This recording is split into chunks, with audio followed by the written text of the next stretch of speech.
किंचित् जगत्यां जगत् तेन त्यक्तेन भुञ्जीथां मां हृदकस्य सिद्धनम् लक्ष्मीनाथ समारंभां नाथयामुनिमध्यमाम् अस्मदाचार्यपर्यन्तां वन्दे गुरुपरम्पराम्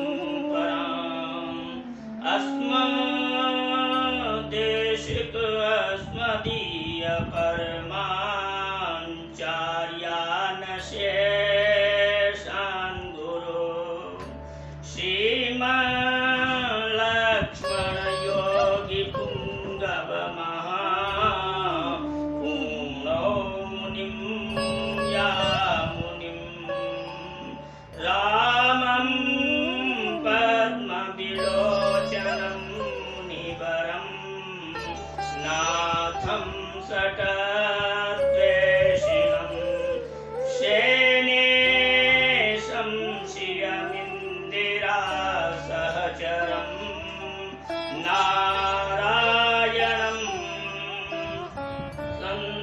संश्रये नारायणं संश्रये नारायणं संश्रये।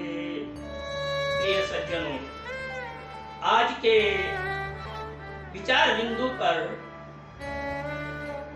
मैं कुछ अपने वक्तव्य प्रस्तुत कर रहा हूं, जिसका भाव है पुरुषोत्तम मास और मानव जीवन की सार्थकता। परम सौभाग्य से आज लौंद मास अर्थात जिसे मल मास भी कहते हैं और संस्कृत की परिशिष्ट भाषा में पुरुषोत्तम महीना भी कहा जाता है। यह पुरुषोत्तम महीना बड़ा ही पावन मास है। सर्वप्रथम पुरुषोत्तम मास जब हमारे सृष्टि व्यतिक्रमण में पहली बार आया, सभी लोगों ने पुरुषोत्तम मास की निंदा की। अरे ये तो मल मास है, कई महीनों के दिनों को जोड़ करके एक महीना बना दिया गया है सृष्टि में, पुरुषोत्तम मास है, मल मास है। अर्थात इसमें कोई शुभ कर्म नहीं किया जाता, अर्थात यह निंदनीय है, वर्जनीय है। ऐसा पुरुषोत्तम मास ने जब ऐसा मल मास ने जब सुना तो मल मास बहुत खिन्न हुआ, बहुत दुखी हुआ, रोने लगा, विलखने लगा कि अब मैं क्या करूं, मेरी सृष्टि तो हो ही गई है लेकिन समाज मुझे स्वीकार नहीं करता। इसलिए दुखी होकर के मल मास विष्णु भगवान की शरण में जाता है, जहां कमलनाभ भगवान, पद्मनाभ भगवान, वेंकटेश भगवान अभयदान दे रहे थे। पुरुषोत्तम मास ने साष्टांग प्रणाम किया, दंडवत की और प्रभु से कहा, हे प्रभु आपने मुझे क्यों बनाया है, मैं तो बड़ा निंदनीय हूँ, क्योंकि मेरे महीने में किसी भी प्रकार कोई भी शुभ कर्म नहीं होता। क्यों नहीं होता? क्योंकि इस महीने में संक्रांति नहीं है। यह महीना संक्रांति से रहित है। हमारे एक वर्ष में 12 संक्रांतियां होती हैं, लेकिन ये 13वां महीना है, तो 13वीं संक्रांति कहां से लाई जाए? इसलिए मल मास दुखी होने लगा, खिन्न होने लगा। संक्रांति महीने की अधिष्ठात्री हुआ करती है, महीने की मुख्य अधिष्ठात्री संक्रांति होती है, इसलिए संक्रांति वाले मास को शुभ माना जाता है और संक्रांतिहीन महीने के लिए मल मास कहा जाता है, लौंद मास कहा जाता है, कई नामों से इस महीने को जाना जाता है। प्रिय सज्जनों, भगवान से साष्टांग प्रणाम करने के बाद मल मास ने अपने हृदय की व्यथा को रो रो के सुनाया। नारायण बड़े ही दयालु हैं, नारायण जीव पर हर प्रकार से दया करते हैं। नारायण ने कहा, हे मलमास, तुम दुखी क्यों होते हो? तुम्हारे दुखी होने का क्या कारण है? तुम दुखी मत हो, मैंने तुम्हारी हृदय वेदना को भली प्रकार जान लिया है। भले ही तुम्हारे मध्य में कोई संक्रांति नहीं है, फिर भी तुम पूजनीय माने जाओगे, फिर भी तुम वंदनीय माने जाओगे, फिर भी तुम सब महीनों में 12 महीनों में 13वां महीना होते हुए भी तुम श्रेष्ठ माने जाओगे। मलमास कहता है प्रभु इसकी विशेषता क्या है? भगवान ने कहा मैं स्वयं तुम्हारा अधिष्ठाता हूँ। बोले लक्ष्मी नारायण भगवान की जय, बोले वेंकटेश भगवान की जय, बोले जगन्नाथ भगवान की जय। इस प्रकार नारायण ने कहा, पद्मनाभ स्वामी ने कहा कि हे पुरुषोत्तम महीना, हे मलमास, तुम्हें समाज मलमास कहता है, लेकिन तुम आज से मलमास नहीं रहे, आज से तुम पुरुषोत्तम मास हो गए। बोले पुरुषोत्तम भगवान की जय। पुरुषोत्तम भगवान नारायण है, पुरुषोत्तम भगवान जगन्नाथ हैं, पुरुषोत्तम भगवान वेंकटेश हैं, पुरुषोत्तम भगवान विठ्ठल भगवान हैं, अर्थात पुरुषोत्तम भगवान बांके बिहारी लाल है, पुरुषोत्तम भगवान राजा राम है।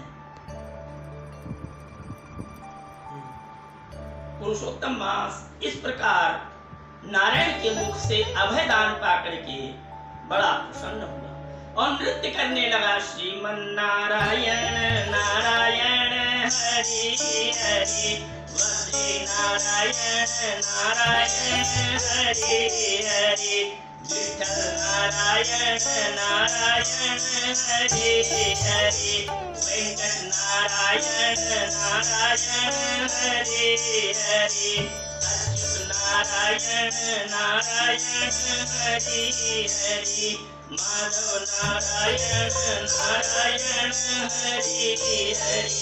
इस प्रकार मलमास दोनों भुजाएं उठा करके नृत्य करने। संसार की प्रत्येक क्रिया किसी न किसी कारण को हुआ करती है। मलमास बनने का एक रहस्य और नरसिंह भगवान जब प्रकट हुए वह भी मलमास में ही प्रकट हुए, वो भी नारायण के ही स्वरूप हैं। और मलमास महीना हिरण्यकश्यप के वध के लिए बनाया गया। हिरण्यकश्यप ने वरदान मांगा कि मैं न ऊपर मरूं, न नीचे मरूं, न बीच में मरूं, न 12 महीनों में मरूं, न मुझे मारने वाला नर हो, न मुझे मारने वाला पशु हो। भगवान ने कहा चिंता मत करो, तुम्हारे सभी वरदान पूर्ण होंगे। और जब नरसिंह भगवान ने उस राक्षस का वध किया, हिरण्यकश्यप का वध किया, अपने घुटनों पर डाल करके कहा न बाहर हो, न भीतर हो, दहरी पर हो, न ऊपर हो, न नीचे हो, जंगहों पर हो, न नर हूं, न सिंह हूं, नरसिंह हूं, न पशु हूं, न मनुष्य हूं।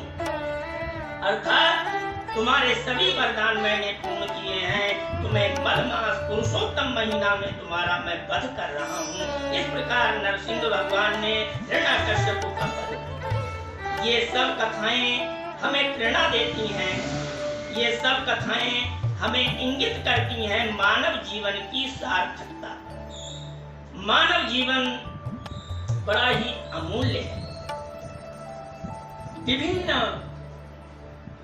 जन्मों की 84 लाख योनियों के चक्र से चक्रभूत होकर के मानव तन प्राप्त होता है। पुनरपि जननम पुनरपि मरणम, पुनरपि जननी जठरे शयनम, यह संसारे खलु दुस्तारे, कृपया पारे पाहि मुरारे। अर्थात मनुष्य पुनरपि जननम, पुनः जन्मता है, पुनः मरता है, पुनः जठर में सोता है, 84 लाख योनियां भोगता है, फिर मानव तन प्राप्त करता है। और मानव तन प्राप्त करने के बाद मनुष्य यदि भगवत चिंतन न करे, भगवत कथा न सुने, भगवत कीर्तन न करे, तो मानव जन्म की सार्थकता बिल्कुल बेकार है। किसी साहित्यकार ने बड़ा सुंदर कहा है, साहित्य संगीत कला वीणा, सानर पशु पृच्छ विषाणहीन। जिस मनुष्य के जीवन में ना तो साहित्य है। साहित्य से मतलब है संस्कृत ग्रंथों का ज्ञान, आर्ष ग्रंथों का ज्ञान, वैदिक ग्रंथों का ज्ञान जिस मनुष्य के जीवन में नहीं। अर्थात विद्या दो प्रकार की है, अर्थकरी परमार्थकरी। अर्थकरी और परमार्थकरी विद्या दोनों ही होनी चाहिए। मनुष्य अर्थकरी विद्या तो प्राप्त कर लेते हैं, लेकिन परमार्थकरी विद्या से विमुख हो जाते हैं तो भी जीवन बेकार है। कहने का तात्पर्य है साहित्य संगीत कला विहीना। जो मानव साहित्य से विहीन है, संगीत का ज्ञान नहीं है, कलाओं का ज्ञान नहीं है, सानर वह नर पशु पशु उच्च विषाण हीना, अर्थात वो मानव बंडा बैल के समान है। उस मनुष्य का जीवन ठीक बंडे बैल के समान है, जिस बैल के पुच्छ ना हो, पूंछ ना हो, पूरा शरीर हो तो बैल शोभायमान नहीं होता। इसीलिए कहा गया है मानव जीवन की सार्थकता साहित्य में है, संगीत में है, कलाओं में। ये सब कलाएं परमात्मा की ही देन है। मानव जीवन को सार्थक करने के लिए भक्ति, दर्शन, ज्ञान मार्ग, दो मार्ग प्रच्छन्न मार्ग है। ज्ञान मार्ग, ज्ञान धारा, वेद, उपनिषद, पुराण आदि का अध्ययन करना। भक्ति धारा, भगवान का विभिन्न प्रकार षोडशोपचार पूजन करना, नारायण की उपासना में ध्यान देना। ये दो मार्ग प्रभु भक्ति के बताए गए हैं और इन्हीं मार्ग पर चल करके जीव धन्य हो सकता है। जब तक मानव इन मार्गों का वर्णन नहीं करेगा तब तक मानव की 84 लाख योनियों के बाद मानव जन्म को प्राप्त करना व्यर्थ है। कहने का तात्पर्य है मानव जन्म हम तभी सार्थक कर सकते हैं जब हम प्रभु भक्ति करें। प्रभु भक्ति के विषय में शास्त्रों में नवदा भक्ति का उपांग बताया। श्रवणम कीर्तनम विष्णु स्मरणम पाद सेवनम अर्चनम वंदनम दास्यम सख्य आत्मनिवेदनम। संत प्रवर गोस्वामी तुलसीदास जी ने भी नवदा भक्ति के विषय में मानस में 9 प्रकार की भक्ति का विहंगम वर्णन किया है। जब सबरी के यहाँ प्रभु जाते हैं तो 9 प्रकार की भक्ति के विषय में सबरी को उपदेश देते हैं। प्रथम भगति संतन कर संगा, दूसरी रति मम कथा प्रसंगा, गुरुपद पंकज सेवा, तीसरी भक्ति अमान, चौथी भगत मम गुण गण, करहि कपटि तजि गान, पंचम भजन सुवेद प्रकाशा, छठ समशील विरति बहु कर्मा, निरति निरंतर सज्जन धर्मा, तो सातम सममो मई जग लेखा, मोते अधिक संत करि देखा, आठम जथा लाभ संतोषा, सपने नहीं देखिया पर दोषा, नवम सरल सब सन छलहीना, मम हिय परम भगति दृढ़ दीना, नवमऊ एकऊ जिन कई होई। इस प्रकार 9 प्रकार की भक्ति का संत प्रवर गोस्वामी तुलसीदास जी ने भी वर्णन किया। भक्ति दर्शन में भगवान की भक्ति पराकाष्ठा का बृहद वर्णन है। 9 प्रकार की भक्ति के विषय में कहा गया है। मल मास में भी 9 प्रकार की भक्ति का ही निर्देश, पुरुषोत्तम महीना की कथा में भी 9 प्रकार की भक्ति का ही विशेष निर्देश पाया जाता है।